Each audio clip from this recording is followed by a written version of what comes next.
Welcome, everyone. Thank you for joining us for this very special conversation for The Reason I Jump, which is having its release now here in the US virtually in cinemas. And we at the ReelAbilities Film Festival are proud to be hosts and partners in this film.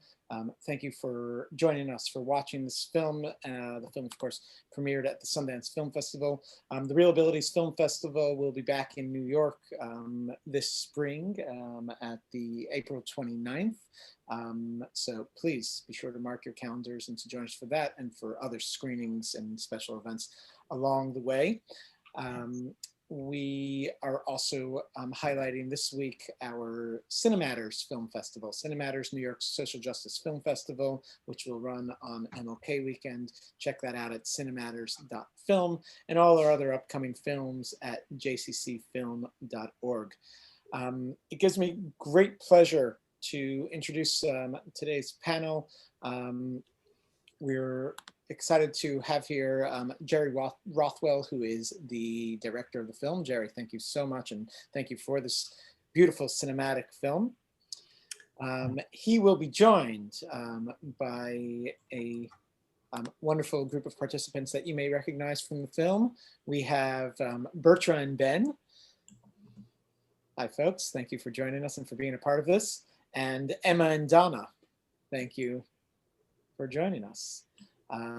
To moderate the conversation, we couldn't be more proud than to have our good friend and I'd say the world's #1 expert on disability cinema. He's Director of Communications at the Disability Rights Education and Defense Fund, our good friend Lawrence Carter-Long. If you have questions, of course, please put them in the chat, and then we will call on you to ask your questions. We also have live transcript here provided by Zoom, so please use the live transcript if that serves you. And Lawrence, I'll hand things over to you. Thank you, Yitzi, and it's a pleasure to be here at the virtual cinema release of The Reason I Jump, over 100 virtual cinemas, and of course, this one benefiting the ReelAbilities Festival there in New York City. It's a pleasure to be here. Hello, my friends. How are you? It's good to see you again. I was thrilled to be able to attend the premiere, which seems like a million years ago, of The Reason I Jump back at Sundance, almost a year ago, exactly now. And we've since done a couple of these chats, and it's great to kind of come full circle now with the digital release, so that more people can finally see this film. And so thank you. It's so great to be here with you again today. So Jerry, I want to start with you. Let's talk a little bit about the journey. You know, it was in 2007, I think it was, right? A 13-year-old, for folks who haven't seen the film yet, because probably some maybe haven't, a 13-year-old Japanese boy, with the help of an alphabet board, wrote a book communicating his thoughts. There's sort of a bridge between the non-speaking autistic world, or at least his world, and neurotypical folks. How did that become this film that we're talking about today? Tell us a little bit about that evolution. Yeah, so I first came to the project really from the producers, Jeremy and Stevie, who you see in the film with the parents of Joss, the young boy in the UK in the film. And they'd read the book, I think, when it was translated into English. It had made a huge impact on them, and they wanted to turn it into a film. They were both film producers. So I got involved through my producer, Al Morrow. And I guess my first instinct was, great, you know, here's a film about Naoki Higashida, this young Japanese boy who wrote this incredible book when he was 13. Let's do a film about him. And so I went to Japan, met with Naoki. He was really interested and happy for the film to take place, but didn't want to be filmed or in it. And so that in a way sent the film on a different journey, you know, which was how do you... That presented a unique challenge, I would guess. Yeah, it's not an easy book to adapt because it's 58 questions. It's basically a Q&A about about Naoki's experiences, the questions he thinks neurotypical people want answers to. I mean, but it is very kind of poetically written. It's got a great kind of spirit about it. And so it kind of did give itself to using that book to kind of explore other people's kind of worlds and other people's experiences. Yeah, and so that leads. That's a good. That's good. You're good at this, Jerry. You've done this a few times, right? That leads us to Emma and Ben. How did you get involved with this project? What was your way in, and what was it like for you? And I think we'll give them a moment to answer that question.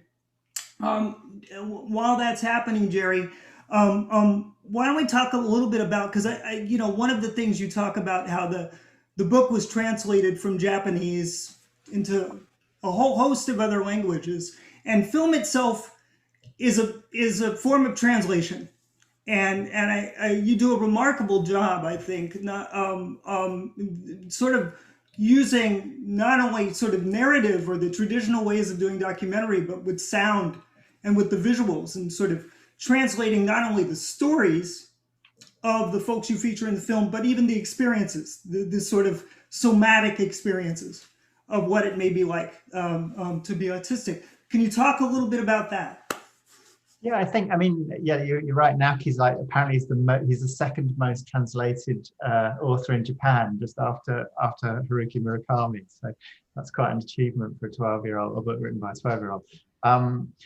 But the book, in a way, it's already gone through this translation where Naoki's translating these kind of sensory experiences often into language. And I guess, so I felt the film kind of needed to be a sort of sensory experience for people.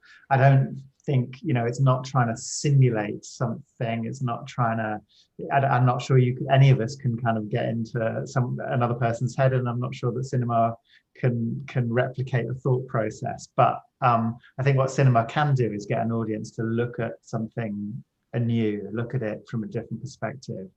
And I suppose we decided that we would kind of, spend time with Ben and Emma and Joss and try and just shoot and record in a way that maybe conveyed a different perspective on their environment from the neurotypical. Yeah, that was our kind of approach. And it was 5 individuals. You focused on 5 individuals. Yeah. From a variety of four places, 5 individuals. Yeah, geographic locations and different experiences, right? There's a saying out there that if you've met one autistic person, you've met one autistic person, right? That one size doesn't fit all. And I think this film shows that really, really well. I want to go back. I'm noticing that Ben and Emma are looking at me, so I think they're probably ready. Why don't we give them a chance to answer the earlier question, which is, what was this experience like for you, and how did you get involved? So Ben responded that Jerry reached out to me and Emma and brought a film crew to follow us around for a week. Were you nervous about that at the beginning? How did you feel about that before it started? Because not everybody gets a chance to have a film crew follow them around. And Emma, why don't we get your answer while Ben's responding there? Perfect. Emma said, we received an email from Jerry asking if we were available to meet. We love the book and Jerry's work, so it was an easy ask. That's great. Yeah, well, that's what you want to hear, right, Jerry? Yeah, absolutely. Well, my memory is I came to meet you guys and we met in a park, and I remember Ben just spelling out, yeah, I've always wanted to make a film, I think he said. He just said, I was excited to participate. Yeah. And so that process, how did you identify or find great folks, the great folks that you featured in the film, like Ben and Emma, Jerry? What was your process in sort of searching for the folks that you were going to feature and the perspectives you were going to highlight? I mean, I'm not a kind of great believer in like a casting process. I kind of think I do think everyone has a story, but it's about can you build a relationship with that person and those people to tell that story. So in a sense, you know, there were many different possible avenues the film could have gone down, and it was a very improvisatory process. As soon as someone kind of came on board as someone who we were going to work with and film with, then that changes the shape of the film. And certainly, you know, like Ben and Emma changed the shape of the film, and then you start to think, okay, how do all these elements fit into this coherent whole? And to begin with, I was thinking, oh, do I intercut all of these 5 people? But in the end, we decided to kind of have the film in kind of fairly discrete parts where you got to spend a good chunk of time with people. And in a way, each person's story informs the next. So I think, for example, when you come to Joss in the film, I think it helps that you've been with Amrit. So you've kind of understood a sensory world, which for Joss is much more overwhelming than it is for Amrit. But and then having been to Joss, when you meet Ben and Emma and you see Ben and Emma communicating and you see the growth of their friendship, that has kind of a huge impact because of what you've seen before that. Yeah, and it's really important, I think, that people get a chance to see people with disabilities, particularly those who are labeled as non-speaking, really communicating for themselves, representing themselves, right? There's that whole slogan within the disability community, nothing about us without us, which I keep saying should just be shortened these days to nothing without us, period. Mm-hmm. That there's no area that disabled people shouldn't be involved. I wonder if Ben and Emma, maybe Emma can go first with this one next, could talk a little bit and tell us a little bit about your perspectives on the importance of autistic folks in particular representing yourselves. Why is it important to get the authentic voices directly from autistic people yourselves? So we'll come back to that in just a moment. So in how is the film, you've had a few months now, back when we spoke about this initially, everybody was very excited about where it was going to go and what things were going to happen and how it was going to be received. How has the film been received, Jerry? What did you expect? Here's my two-parter. What did you expect upon the release? What were your kind of expectations or assumptions? And how have you been surprised? I mean, I had kind of few expectations. I had no idea really how people would respond to it. So when it was selected for Sundance, that was incredible, and it got an amazing response, and we all had a great time there and really good exchanges with audiences. And so then my assumption was, great, you know, it's going to go to a bunch of festivals. We'll release sometime in, you know, June 2020, something like that. Sort of the usual festival. In cinemas, yeah. And I think the second festival we were at was in Prague, and it closed. They shut the festival because of COVID. So at that point, it's had a really different journey. I mean, much more slower kind of, it has been in a lot of festivals, but today finally is that release date that should have happened in June 2020.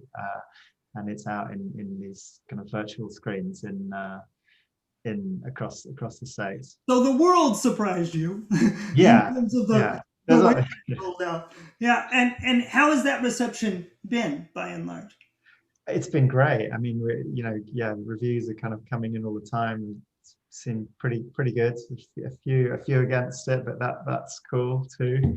But yeah, it's been really kind of heartwarming. Yeah. Yeah, that's great. Well, that's a fantastic film. I'm wondering if Emma, are you ready for the response? Okay, just a minute.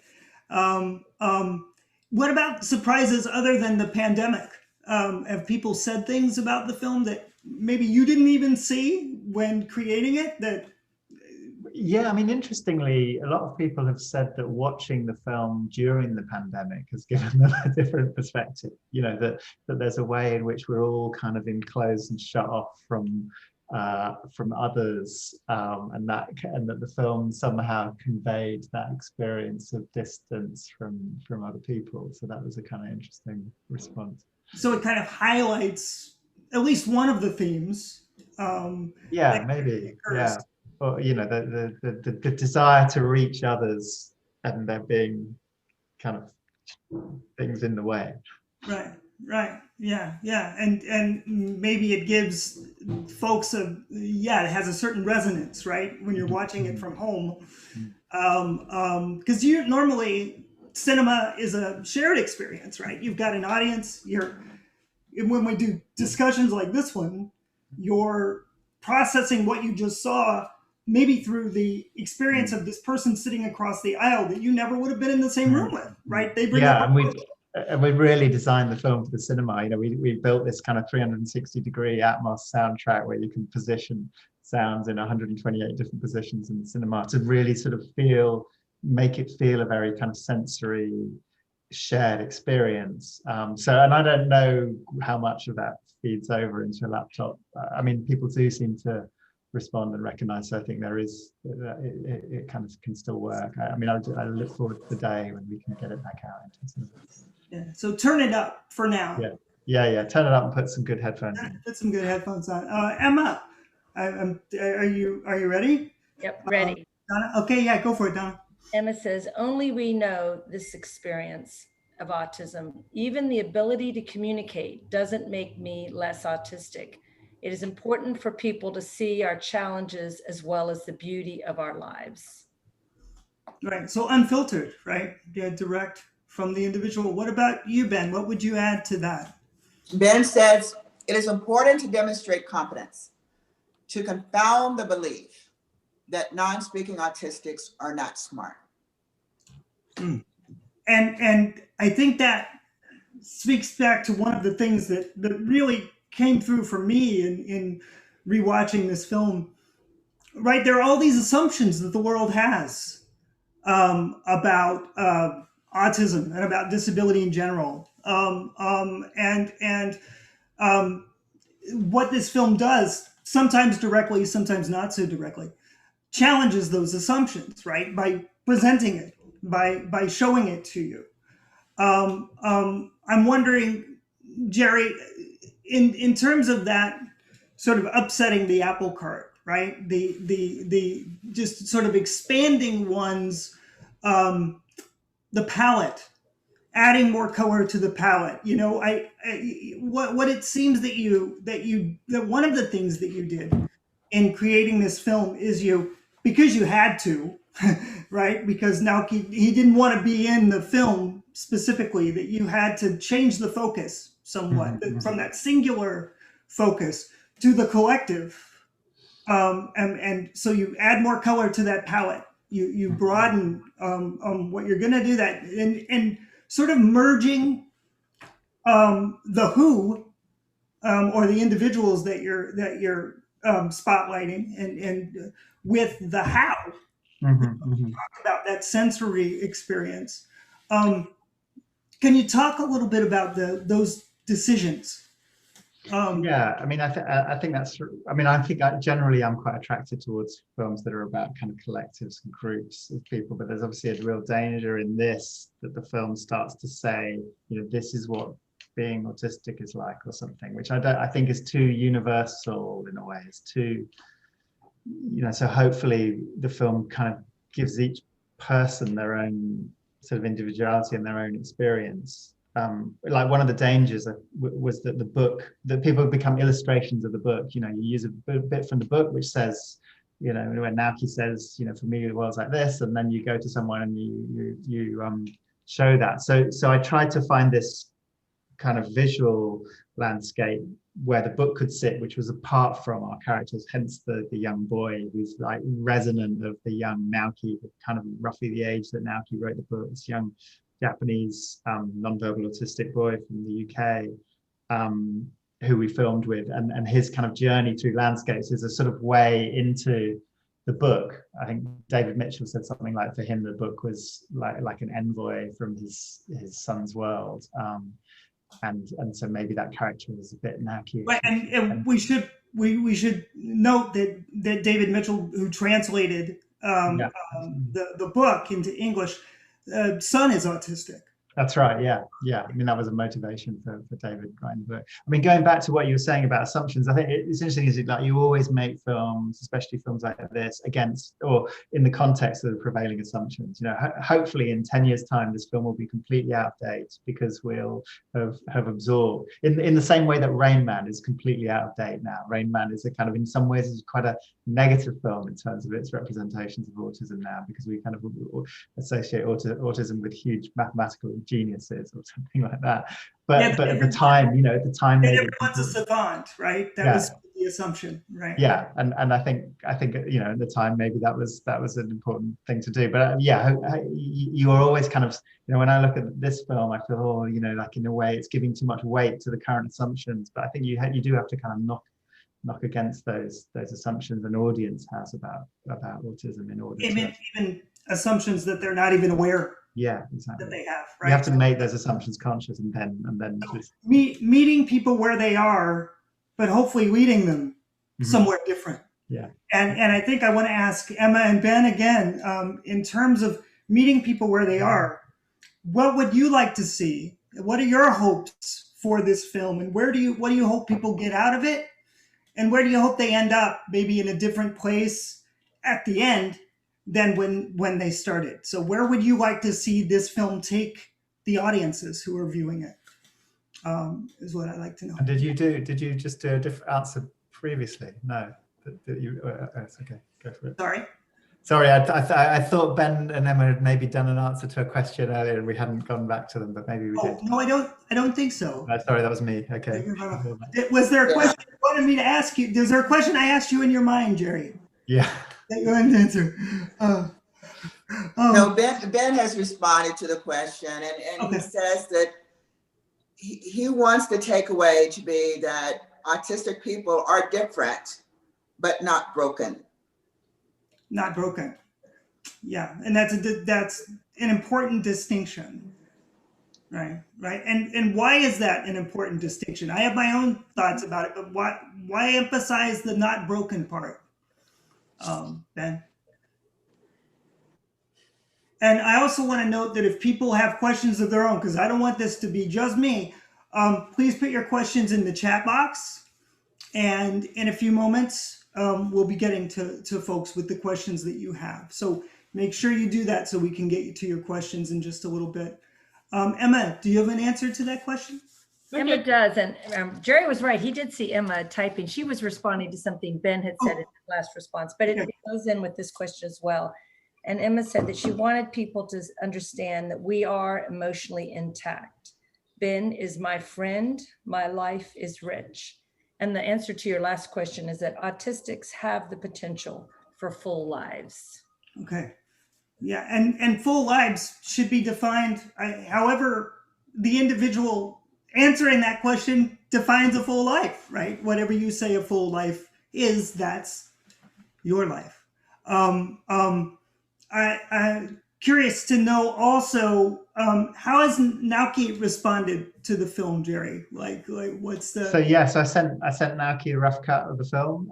He was pretty complimentary about it, which was great. And I think it's the film being released in Japan, and I'm sure that he'll play a part in that release. He was happy with it, which was great. Oh, that's great. And Donna, I wanted to know, what was Emma responding to earlier that Ben had said? I wanted to make sure. No, that was the statement she said, that to let people know that we are emotionally intact. Oh, I see. Okay. Is our friendship, right? Okay. Great. Right, and Ben responded in terms of that we're not broken. He says we do not need to be fixed. You do not need, and there's that is the biggest assumption, right? The biggest assumption in that disabled people, autistic folks are broken, and that the autism or whatever the condition might be has to be cut out, gotten rid of, completely ignored, denied, not acknowledged, all of those different things. What this film does is leans into those lived experiences. It doesn't shy away from them. It says, this is who I am, and if you have a problem with it, that's your problem, right? It has nothing to do with me. I wanted to talk just a little bit, without mentioning anybody specifically, that you said earlier there'd been some criticism around the film, that a few have said some things and that you wanted to address. And so, Betra, I wanted to give you a chance to do that. Right. I don't want to refer to any specific, but there's been a range of reviews. The majority of the reviews have been quite good. And I just think that as people examine our journey as it's presented in the documentary, to realize that all of our journeys are different. They're all very, very different. And there's no one way. to move forward with autism. Am I correct in that those criticisms have been that, in short, I'm paraphrasing here, obviously, but what you're seeing in the film isn't my child's experience or my family member's experience, and then trying to make these assumptions that you're trying to speak for all autistic people, which is not the case. Is that true? Well, I just think that, again, we would just, I would just want to make sure that the message is clear that, again, that there's no one way. You know, there's no roadmap for us. And yeah, and in that's the absence of, right? Because often this is, when you're talking about living independently, when you're talking about existing in this world, that's something that affects the whole family, especially as a child is growing up, growing into adulthood, growing into independence. And so those decisions are made by everyone, right? So if you don't have the support from the state, if you don't have the support from the agencies, like you've said, have to cobble it together. Right? You figure it out. You figure it out. And, we often hear, what is science-based and what's evidence-based. And, I just think that the autism community has been largely on its own to figure it out. And my hope at this stage in our journey is that the choices that we make are not vilified, are not diminished, are not ridiculed, because we've all been forced into the position of making choices. As I said, there's no silver bullet. There was no roadmap for us. And go ahead, Jerry. I was going to say, I was just looking at the chat questions, and I think Eva, you were asking like a question of Emma and Ben about whether all nonverbal autistic people should learn how to use the alphabet board. And I think, I don't know, in my research, definitely it was a case of, well, that was right for some people and not right for others. But I don't know, the question was to Ben and Emma, so I should shut up and let that. Yeah, what are your thoughts on that? I'll come back in just a sec. I mean, well, I guess what I would say is that from observing that, and from what I've heard, it's been a very long journey to get to that, but that communication, and I think this is in the book as well. Now Keith talks about how critical communication is for him, and how that gives him access to, education, to all kinds of things that without which he wouldn't be able to access. Yeah, and I know Yitzi has just written that we can take some questions from the panelists will give the answers. We'll take some questions from the audience now if folks want to pose those. That would be great. Please feel free to do that now. Now's your chance. And Ben and Emma, I know, are responding to this question as well. Emma said, whether or not people only use a letterboard, Emma would like to put forth the argument that everyone needs to communicate. It was hard for us to move her life in the direction of her self-determination before she had a way to answer those questions. It wasn't actually, I think we said before, Emma, shortly after she'd been working on the letterboard, we had the opportunity to see Life Animated and the great documentary at Film Festival. And if we hadn't seen that film and had a way for her to communicate that process of that film, it was after that film that she told us, when we asked her, could you see yourself having a romantic life like Owen? And she said, absolutely. And honestly, we had no idea that was something that she saw for herself or saw for her future. And, at the end of that documentary, Owen does move into his own apartment. And that was the first time. And I thought it was kind of a stupid question to ask, quite frankly. Emma didn't have a lot of her activities of daily living. She was new with the letterboard, but we asked her, do you see yourself living independently? And absolutely, I want an apartment like Owen.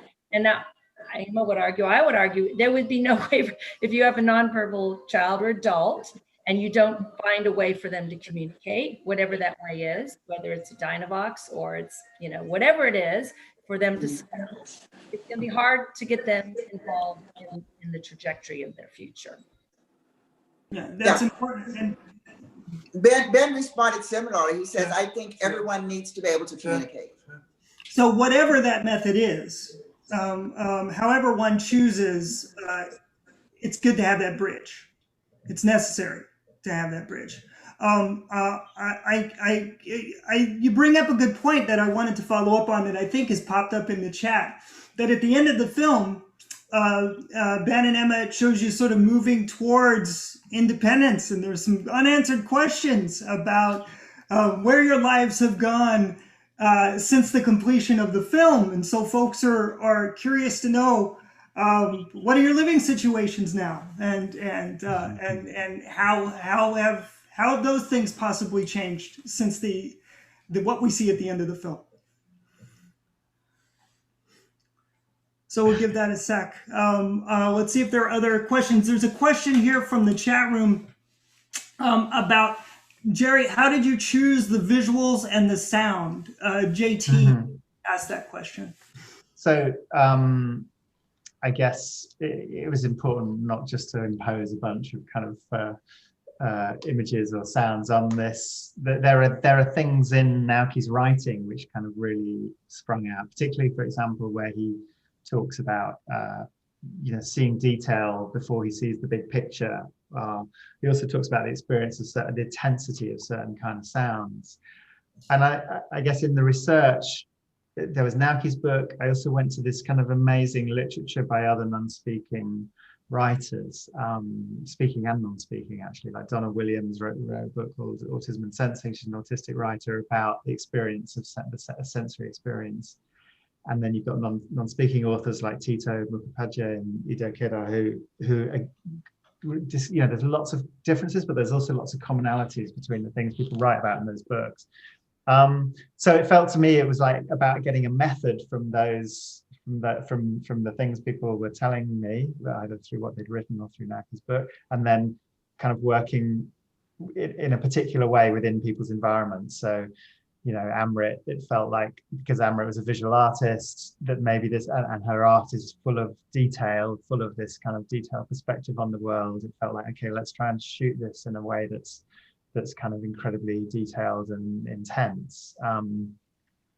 And I guess each section has maybe a slightly different style. Joss, because for Joss, kind of the memory was a big time, and memory were important, and also we had access to a lot of home movie footage. I heard it mentioned in one of the reviews I saw recently. I thought the person described it well. It seemed like Joss's memory was sort of like a slideshow, and yeah, exactly, pop up, sort of. Yeah, which is sort of what Naoki describes. I mean, Naoki sort of says that he thinks maybe neurotypical people's memory is kind of in a line, and his is like this constellation of dots, and the intensity of something that happened when he, and I think all of us can recognize this, but I think for Naoki, perhaps it's like turned up to 100. The intensity of a moment when he was 3 years old can come back to him, and it's like he's reliving it. Right. And so trying to, again, not recreate that, but at least give audiences a better sense of what that might be. Yeah, I mean, it's sort of slightly dodgy ground, I think, to be, it's like you can't create the experience of blindness just by blindfolding someone. There's a whole set of things that go alongside, to do with the way society responds to people who are partially sighted or blind, and I think that's to say, so not to treat autism as though it's just a physical sensory issue, but to try and put that in, try and get an audience to look at the world in a slightly different way, I guess, and the things that come up as a consequence of that. And now that's filtered through each person's personality and lived experience. Yeah, and what we go and shoot. So but you're able to shoot on that day, right? Yeah, exactly. So Emma and Ben were going to ice hockey practice, so then that has a certain kind of feel to it as well, Yeah, and so I want to go back to Emma and Ben. Those burning questions about what's happening now with your lives in living situations. Anybody care to go first there? The exciting update before we hear from Ben and Emma is that last December, Ben and Emma moved into their own apartments down the hall from each other. Ben is actually next door. He's her noise buffer. to the left, which is kind of important in our world of autism. And it's just been really exciting. You can see both of them we're both doing this from our apartments. You can see Ben's Sundance poster behind him to the left. But Ben, go ahead and with your response, and I'll read Emma's. So Ben says, I live in my own apartment with my roommate. I'm taking online courses, and I enjoy walk with friends and book clubs. Then you should tell everybody what one of our book clubs is. Our Tuesday book club is kind of something that came out over Sundance. Our friend David Mitchell, on one of our walks during Sundance, was telling us about his new book that was published in July. And he told Ben and Emma that if they got together with their friends and read the book, he might find a way to come to discuss it with them. So we should tell Mr. Mitchell that we're on, I think, chapter 6, and the book is a huge hit. Oh, great. So give him a plug. What's the name of the book? Utopia Avenue, and it's a pretty fun read. It's really, we've got a really diverse group of friends on the call. Some of our friends talk, some of our friends type, but it's a really nice mix of friends in our community. And so I'm curious, let's talk a little bit about that. So how does one go about facilitating this type of book group? What are the logistics to it? Well, the fun thing is we got a high school senior who just gets on every week. We don't have to read on her. We have another book where we read ourselves and then get on the discussion. But once a week we get on the call, and a young man, John, sorry, I've got noisy M in the background. He gets on and he reads us a chapter. So we're all sitting there reading the story together, which is lovely. And then we kind of talk about, we've got a great musician on the call, and she will critique how David does with the music part of the story. And she's giving him very full marks. And he does a lot of shout outs, like the Beatles have come, and we've got a lot of people involved in the story. So it's just very fun. And then we talk about the music and talk about the storyline and the members of the band. And they're this group of people that are coming together to make music and hope they can make it big. So it's just a really fun story. It's really a brilliantly well written, and we're all doing it together. So Mr. Mitchell, we're coming for that book discussion. Is that by phone, by Zoom? Like, what's the practical method of communing in the times that we're in? It's easy because it's Zoom, right? And now we have this way that we can all get together. So this is a model that others can adopt, right? Model that, and you can join us. So I think we're on chapter 6. So you can find us, our stomping ground, and we will get you the link, and you can join us. You just got to read ahead and catch up with us. Fantastic. And maybe folks can put links in the chat. I'm wondering if we have any questions directly from our audience attendees now. I want to make sure we get to you. I think we covered them all. Did we? Emma did answer the question about her apartment. Sorry, she's very excited right now. There's a little bit of noise in the background, but she did want to share that I am so happy here. This apartment is completely amazing. So Emma's in her own apartment down the hall from Ben and loving every minute of it. Yeah. We do have one more question from Ava. We can put her live to ask the question. Ava, you are unmuted. You just have to unmute yourself. You're still all right. Can you hear me now? Yeah. Okay. Yeah. Hi, everyone. Really enjoyed this film. My daughter is 26. She has autism. She is verbal.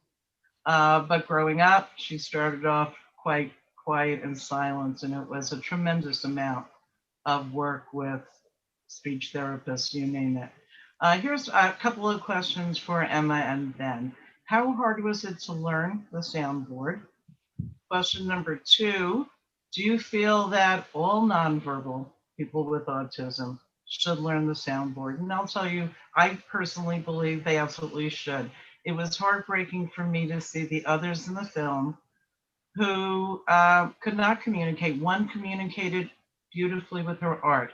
I would have loved to get more communication from her and the other 2 members of the film and everyone else. And my third question is, Jerry, you did not include the author in your film. You had him as a young boy. Mm-hmm. I would have loved to at least get a little glimpse of him as he is now communicating with us about Mhm. the film and what it meant to him, and writing the book, and the importance of communication. Mhm. I think, I mean, shall I do that one whilst you guys spell? So Right, 'cause some of those things we addressed already. So, but yeah, go ahead. so I would say, I mean, yeah, I began by thinking Naoki should be centrally a film about Naoki. That wasn't possible because Naoki didn't want to be in a film. He didn't want a film about his private life, about him. So then I thought, okay, well, maybe Naoki could kind of top and tail this film, you know. And I did actually shoot and edit exactly that with him, but he really, really didn't want to be in the film, you know. And I think he'd had an experience with a documentary that he didn't enjoy previously, and I think, like a lot of writers, he wanted his words to stand for themselves and not, you know, to let the words speak rather than it to be about him, which I get that. So The palette was bigger, and then the themes are bigger. Which you cover very well. I want to give folks a chance, because we're just about at time, I'm being told, just to give us any final thoughts. If there's one thought, one idea that you want to leave the audience with, people who have seen the film, and you just want them thinking about as they kind of move forward into their lives, about the themes in the film, or the ideas that it approaches, or the experience that it approximates. What is that thought? What is that idea that you would like people to leave with around The Reason I Jump? Anybody who cares to go first? I'd love to jump in here, Lawrence, and go first. Take advantage of my position, and just say that, first of all, this is a film that everyone should be telling all their friends about, and is a complete cinematic experience. I mean, watch this one as best as you can, and both the visuals and the sound, and just the way the story is told. It is really one of the most brilliant adaptations I have ever seen. And the way it explores, I think the human experience is something that is truly award worthy. And I know we're in that season right now, so I'm just giving it that plug that I think this film definitely is one of the most amazing things I've seen on screen in a very long time. Thank you. Absolutely. Final thoughts that you want to leave folks with. I want to take this moment to thank Isaac and Yara at ReelAbilities for hosting this Q&A and giving everybody a chance to take part in this conversation. I want to thank Emma and Ben for being in the film, and Donna and Betra for assisting here with the communication. Jerry, just for making this beautiful piece of work, man. It's good to see you again, and I'm glad that it's now getting a wider audience. So kudos to you, and kudos to Kino Lorber, the folks at Kino, for making this available to over 100 virtual cinemas across the U.S. as we get a larger audience. Well deserved. Who's going first with final thoughts? So Ben just wanted to respond to Eva's question. He said regarding how hard was it to use the letterboard. He said it was not hard for me. I knew already how to read and how to spell. And then in closing, he says, thanks for inviting me. Thank you. Yeah, Emma wanted to answer that question too. She said it does take time. It probably took us as a family about a year for us to get fluent on the letterboard. But she said it is definitely the most important step I have taken of moving forward in my life. So thank you. And thank you. See the film. We hope you love it. It is beautiful. Show it to your friends. Tell your friends to see it. Yeah, absolutely. It is so hopeful. I mean, that is what we were just having a conversation. One of the great gifts of this is that all the families that were involved in the film, and now we have a monthly chat over Zoom, and it's been so great. And we are working to get our other friends that don't have this access to communication. That is our goal after COVID, is that we get each of our new friends an opportunity to try the letterboard. But just that we've made our community, and we all feel so hopeful, and the film gives us such hope. I love the scene at the very end where Jim runs up to the door and you see him going home, And I think that's the way the film makes so many of us feel, that we are home, that this is our lives, and it's good. We're happy, and we're so grateful to Jerry and all of you for taking the time to listen and watch and view and experience the beauty of our lives. So thank you. Thank you. Thank you all so much, and a big thank you to Lawrence Carter Long for asking and moderating this amazing question. Always a pleasure, Yancey. Thank you. Folks, check it out at Kino Marquee, and we look forward to seeing you at other events. Have a good day, good night, and stay healthy, most important. Stay safe.